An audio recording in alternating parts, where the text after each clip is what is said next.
Saw X or Saw 10, whatever you want to call it. There's a lot of Saw movies now, and some of them are of varying quality, as we know, but I always get very excited whenever a Saw movie comes out. And in this one, Tobin Bell returns as John Kramer. The film is set between the events of Saw 1 and 2, where a sick and desperate John travels to Mexico for a risky and experimental medical procedure in hopes of a miracle cure for his cancer. But when that situation goes awry, he's armed with a newfound purpose. He returns to work, turning the tables on some unsuspecting con artists in his signature visceral way through a series of ingenious and terrifying traps. Saw X is directed by Kevin Grutart. Sorry if I said your name incorrectly, sir, but he served as editor for the majority of the Saw movies and directed 6 and 7, and now this film. And 6 is one of my favorite sequels. In fact, it might actually be my favorite sequel. The Saw movies have a bit of an uneven history for me. I love 1,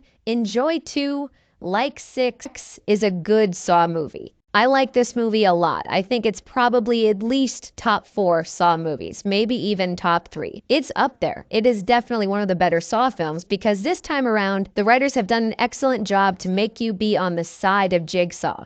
You don't necessarily think that he's as psychotic as he might be in this movie. The people he's going against are in a way the lowest of the low, people who prey upon those who have no hope, who are very sick. And so the traps that Jigsaw sets up for these folks, they don't feel gratuitous because these are awful people and you kind of want to see them get Jigsaw's version of justice. But they're also not gratuitous in the sense that some of the worst Saw movies were, where they relied heavily on the ick factor. Absolutely, there are squirm-worthy moments in this movie. In fact, I have to share this with you.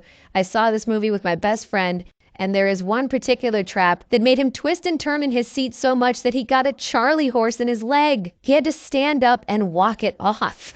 And this movie also has more of a believability for how Jigsaw gets his hands on so many of these supplies, because he's using an old medical facility where some of these people operated. And so he's got the facility and there's tons of supplies left over and things that he has access to. The film also focuses a lot on the sort of mentor relationship with him and Amanda, played once again by Shawnee Smith. She has a lot of doubt about whether or not she can follow in his footsteps when he's gone, and he's there to kind of encourage her. And it was strangely heartfelt amidst all of the screaming and cutting. I think what I appreciated most about this movie is that it really did put me on the side of Jigsaw, which is tough to do because he's nasty, he does stuff, you know what I mean?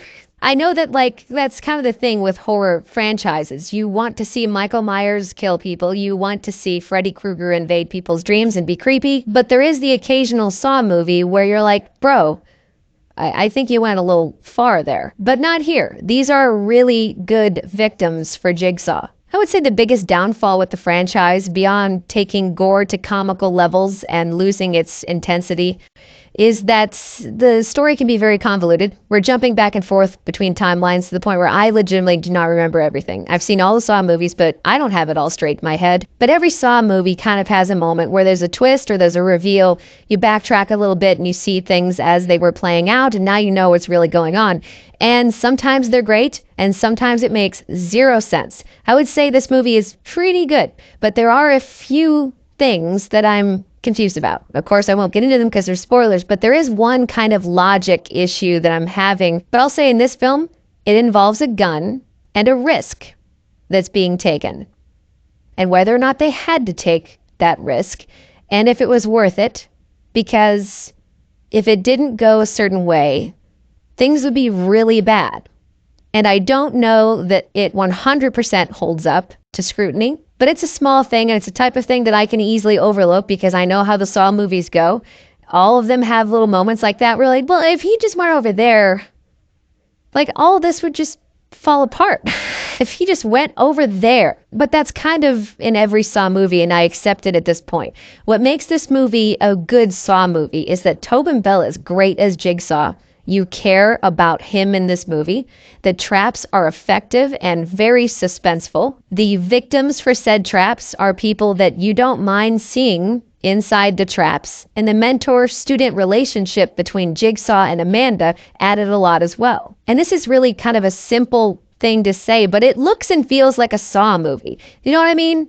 It's shot by the guy who made 6 and 7 and edited by him as well, who edited the majority of the franchise. So he knows how these movies are supposed to feel. I think this is a really good Saw movie, and I think that fans of the franchise who have suffered for even longer than some of Jigsaw's victims are going to be really happy. Guys, look forward to the 11th annual Halloween special, which begins on October 1st. My first video is going to be a sequel in a franchise that might just have another sequel coming out in October. It's a movie I love, and I can't wait to talk about it. Guys, thank you so much, as always, for watching. Look forward to more videos very soon. And if you like this, you can click right here and get Stuckmanized.